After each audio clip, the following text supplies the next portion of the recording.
Hello everyone and welcome back to my channel. आज मैं आप सबके लिए बच्चे लेकर आई हूँ कक्षा 10वीं का विषय हिंदी व्याकरण का उपविषय है पद परिचय। बेटा आज मैं आपको बताऊंगी कि पद परिचय होता क्या है। सबसे पहले हमें जानना ज़रूरी है कि पद क्या होता है। तो यहाँ बच्चे मैंने आपके सामने दो वर्ण ली है, घ और रा। ये मेरे पास दो वर्ण हैं। अगर मैं इन दोनों वर्णों को जोड़ दूँ तो शब्द बन जाएगा घर।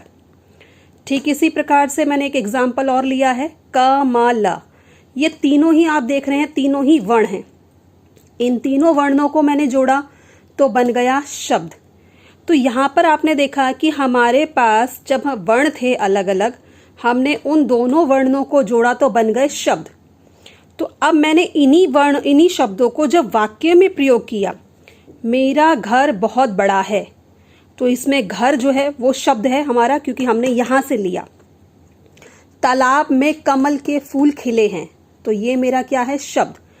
आपने देखा वर्णों को जोड़ा तो शब्द बना और वाक्य में प्रयोग किया शब्द को। ठीक है, अभी तक आपके लिए इतना। उसके बाद अब आके चलिए, जब तक घर और कमल शब्द वाक्य में प्रयोग नहीं हो रहा तब तक वह एक शब्द है। जब तक मैंने इस शब्द को वाक्य में प्रयोग नहीं किया तब तक वो केवल शब्द है। जैसे घर, घर, कमल, ये केवल एक शब्द है। लेकिन जैसे ही मैं इसको वाक्य में प्रयोग कर दूंगी, वाक्य में प्रयोग हो जाने से वह पद हो गया।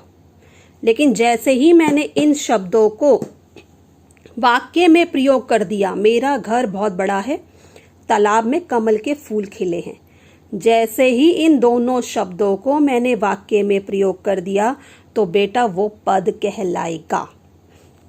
कैसे कहलाएगा अभी आगे और डिस्क्राइब करूंगी। वाक्य से अलग रहने पर शब्द, देखिए वाक्य में नहीं है, ये वाक्य में नहीं है अभी, तो ये शब्द है। लेकिन जैसे ही ये वाक्य में आ गया तो ये प्रयुक्त